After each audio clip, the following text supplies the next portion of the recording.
Good day, Barker Crunchington for the Royal Society of British Gentlemen. In this film, we're going to issue guidance in the event you want to visit a hobby club without incident.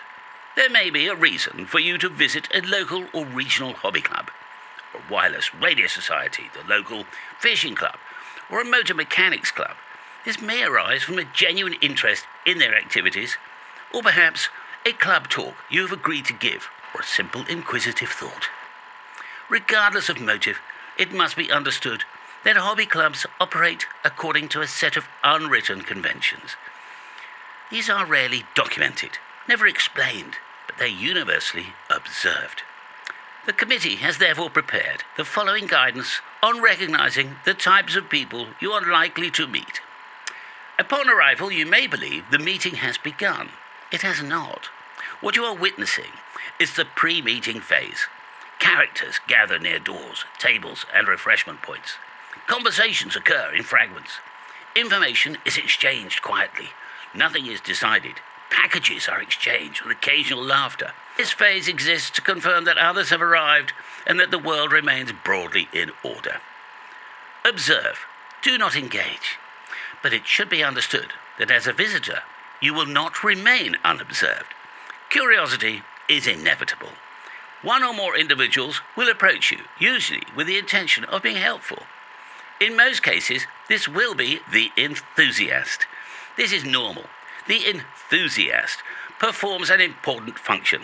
He confirms that you are real, welcomes you verbally, and establishes your reasons for attendance. He has little power within the dynamics of the club and is keen to show that he could be in charge, but just not right now. His knowledge is wide, occasionally impressive, but rarely complete. He may even show you to your seat. Avoid the front row, where questions are directed. Avoid the centre, where escape may be difficult. A back corner or aisle position offers flexibility and a clear exit vector. You will quickly begin to identify familiar character types that have been observed in every hobby club throughout the world the committee has visited. The Oracle.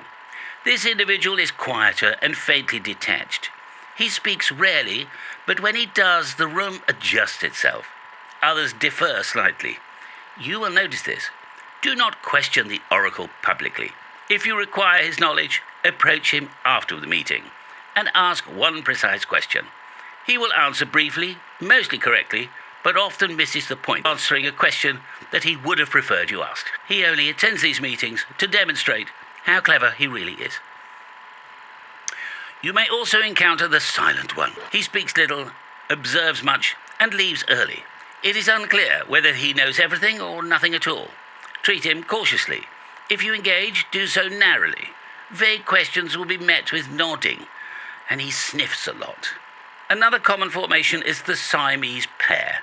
They arrive together, they sit together, they communicate continuously through murmurs and glances.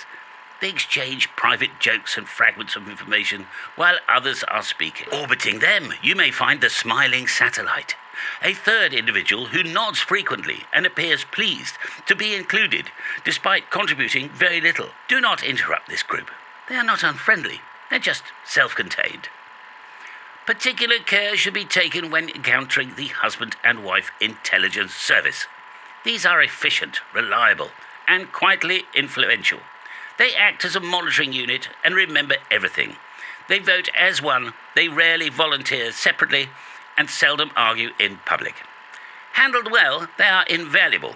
Handled poorly, they can dominate proceedings without appearing to lead. You also may meet the man with the folder. He carries paperwork. He remembers past decisions. He uses phrases such as agreed previously, and it's in the minutes. He's not opposed to progress, provided it occurs slowly and is recorded. And then there is the aromatic veteran. This individual possesses deep knowledge, strong opinions, and a flexible relationship with personal grooming. He's often identifiable by the faint but persistent presence of last Sunday's dinner, now fully integrated into his outer garments. The victim is rarely aware of this condition and may also be operating under the assumption that dental maintenance is a monthly rather than daily requirement. He often stands closer than necessary. Engage respectfully. Take a pace backwards if required, and remain mobile. And finally, you may encounter the angry man. Nothing works for him. The fish never bites. Hair's never correct. His wireless set has been nearly sorted for years. He communicates largely through grunts, sighs, and brief statements of injustice. The remainder of the people you will meet will be subsets of these and, of course, a general cross-section of society. But at least you have been warned of the main characters. Should circumstances require an early departure, stand confidently. Nod once to someone you have yet to speak to, as if you have a common bond, and leave without explanation. In the event of a pang of guilt taking over your resolve, look back and nod again, and it may help to stop, check your watch before walking briskly away. In the next guidance film, we will examine leadership within hobby clubs and how to recognise who is really in charge, regardless of title, badge or seating position. Until then, remember, recognition removes surprise, and surprise is rarely helpful. Lord Crunchington, for the Society, a very good day.